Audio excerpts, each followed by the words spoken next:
ये बात है 2 मार्च 2026 की। उत्तर प्रदेश का ज़िला बरेली लगता है और बरेली की तहसील मीरगंज लगती है और मीरगंज का थाना क्षेत्र लगता है शाही और उसी क्षेत्र का एक गांव लगता है सुकली। सुकली में रहने वाले खुर्शीद होते हैं। खुर्शीद खेती किसानी का काम करते हैं। उनकी पत्नी थी और एक 4 साल का मासूम बेटा अर्श था।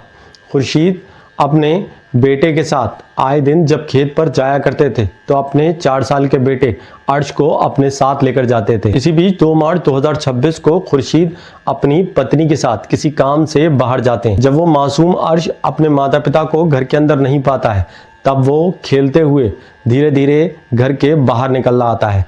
ऐसे ही करते करते वो तकरीबन 500 मीटर दूर पहुंच जाता है। खेलते खेलते अर्श जहां पहुंचा था वहां कुत्तों का झुंड खड़ा होता है। इस बीच चारों ओर से कुत्ते उसे घेर लेते हैं। अर्श घबराकर जमीन पर गिर जाता है, जिसके बाद कुत्तों का झुंड उस पर हमला बोल देता है। इसी बीच खुर्शीद और उनकी पत्नी जब घर पहुंचते हैं तब वो अर्श को ढूंढना शुरू करते हैं।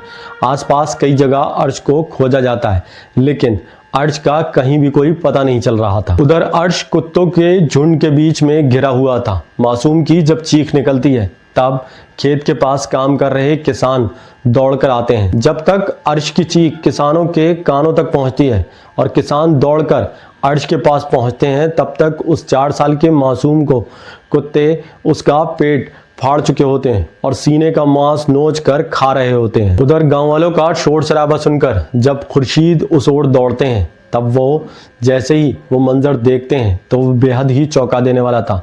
खुर्शीद बदहवास होकर वहीं बेहोश हो जाते हैं। खुर्शीद का बेटा लहूलुहान अवस्था में जमीन पर पड़ा था।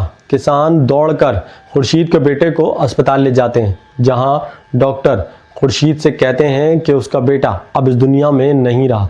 वहीं खुर्शीद के बेटे ने मौके पर ही दम तोड़ दिया था। जिस दौरान 4 साल के मासूम अर्श पर कुत्तों का झुंड हमलावर हुआ था उसी दौरान अर्श ने दम तोड़ दिया था। गांव का हर शख्स उस 4 साल के अर्श की मौत को देखकर हैरान है। उधर गांव वालों का कहना है कि गांव के बाहर एक मुर्गियों का पोल्ट्री फार्म है। वहां पर मृत चूजे बाहर फेंके जाते हैं जिसकी वजह से कुत्ते आक्रमण हो गए हैं।